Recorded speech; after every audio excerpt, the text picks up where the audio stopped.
شوق میں سردار آپس میں الجھ گئے، کہتا میں دوں گا، کہتا میں دوں گا، پھر قرہ اندازی ہوئی جس کا نام نکلا اس نے اذان دی۔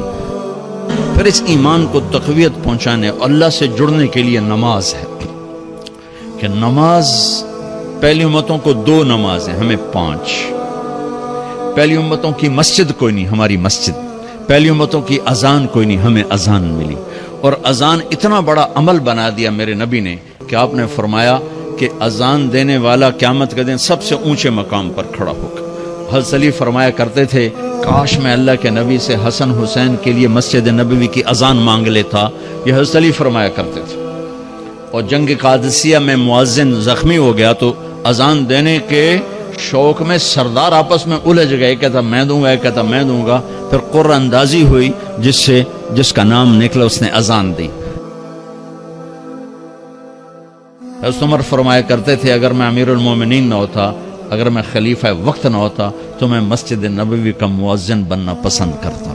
کسی کو اذان نہیں ملی، ہمیں اذان۔ پہلا مؤذن بلال بنا، پہلے مؤذن اللہ نے بلال کو یہ عزت عطا فرمائی۔ دنیا میں یہ ہے اور آخرت میں یہ ہے کہ میرے نبی نے فرمایا کہ جب جنت میں جانے کا وقت آئے گا نا تو جنت کی میرے لیے سواری لائی جائے گی، میں اس سواری پہ بیٹھوں گا تو اس کی جو وہ رسی ہوگی نا وہ ایسے نیچے گر جائے گی، نیچے گرے گی۔ اس رسی کے یعنی اس کی جو لگام ہوتی ہے نا وہ نیچے گرنے کا مطلب ہے یہ ایسے نیچے گر گئی۔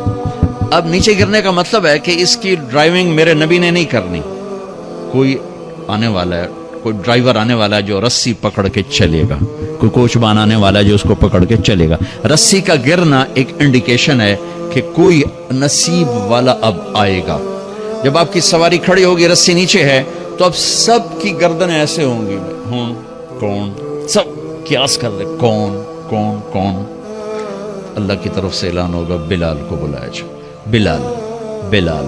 تو بلال آپ کی سواری کی لگام پکڑیں گے اور آپ نے فرمایا کہ سب سے پہلے میں جنت میں جاؤں گا اور بلال میرے ساتھ ہوگا، میری سواری کی لگام پکڑے ہو جائے گا۔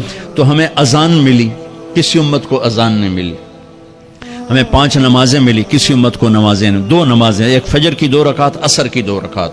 باجماعت نہیں، ان کو اپنی کتاب یاد نہیں، ہمیں قرآن یاد ہے۔ میرے مدرسے میں ایک بچہ اب ماشاءاللہ امریکہ میں وہ پڑھا رہا ہے، اس نے 30 دن میں قرآن یاد کیا۔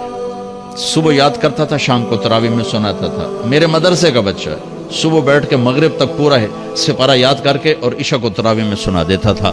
اللہ نے ہمیں ایسا قرآن دے دیا کہ 1 مہینے میں بھی یاد ہو جاتا ہے۔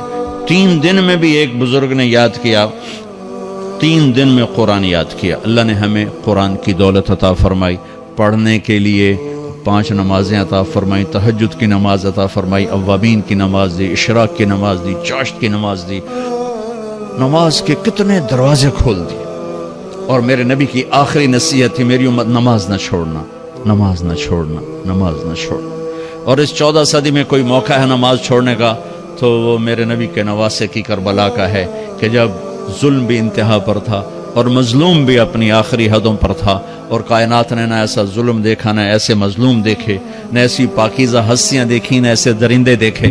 تو سورج ڈھلا، نماز کا وقت ہوا ہے، تو آپ نے سبحان اللہ، آپ نے زہیر سے فرمایا کہ شمر سے کہو نماز پڑھنے دے، نماز پڑھنی ہے، امت کو پیغام دینا ہے کہ یہ کسی حال میں چھوڑنے کا کام نہیں ہے۔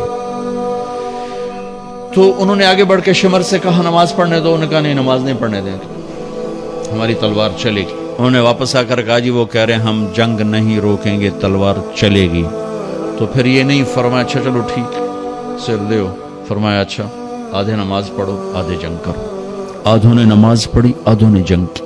پھر انہوں نے جنگ کی اور پہلوں نے نماز پڑھی، اور عصر سے پہلے سب کے سر کٹ کے نیزوں پہ چڑھ گئے۔ یہ وہ ہستیاں ہیں جن کو میرے نبی نے کہا میری آنکھوں کی ٹھنڈک حسن حسین، میرے جگر کے ٹکڑے، میرے جنت کے پھول، پتہ نہیں کیا کیا تشبیہات دی ہیں میرے نبی نے۔ اب جنت کے نوجوانوں کے سردار حسن اور حسین، اور پھر نماز نہیں چھوڑی۔ ان کو جنت کی بشارت تو ماں کے دودھ پیتے مل گئی تھی، کربلا کی وجہ سے نہیں ملی سرداری ان کو، وہ تو ان کے سر کا صحرا ہے الگ۔ ان کو سرداری جنت کے ملی ماں کا دودھ پیتے ہوئے کہ جنت کے نوجوانوں کے سردار ہیں حسن اور حسین، نماز نہیں چھوڑی۔ میرے عزیزو، نماز نہ چھوڑ۔ اللہ کا شکر ہے، میں آپ بچوں کو دیکھ کے مجھے اپنا کالج کا دور یاد آ رہا ہے۔ ہمارے دور میں ایک نعیم الدین صاحب گورنمنٹ کالج لاہور میں تبلیغ کا کام کرتے تھے، اور وہ اکیلے ہی نماز پڑھتے تھے، کوئی نمازی نہیں ہوتا تھا، اور کسی لڑکے کی داڑھی نہیں تھی، کسی لڑکے سوا سے ایک نعیم الدین۔ اب ہر کالج میں جائے داڑھیوں والے بچے نظر آتے ہیں، ٹوپیوں والے بچے نظر آتے ہیں، کوئی لڑکی کے سر پہ دوپٹہ نہیں ہوتا تھا، کوئی ایجوکیشن تھی۔ اب لمز جیسی یونیورسٹی میں بھی لڑکیاں پورے برقعے میں ہوتی ہیں، حجاب میں ہوتی ہیں، نقاب میں ہوتی ہیں۔ جہاں برائی کا گراف اوپر گیا تو نیکی کا بھی اوپر گیا، جہاں برائی کا لیول اگر بڑھا ہے تو نیکی کا لیول بھی بڑا ہے۔ اتنا بڑا میری نسل کا مجمع اللہ کی بات سن رہا ہے، یہ اس دور میں کوئی تصور نہیں کر سکتا تھا۔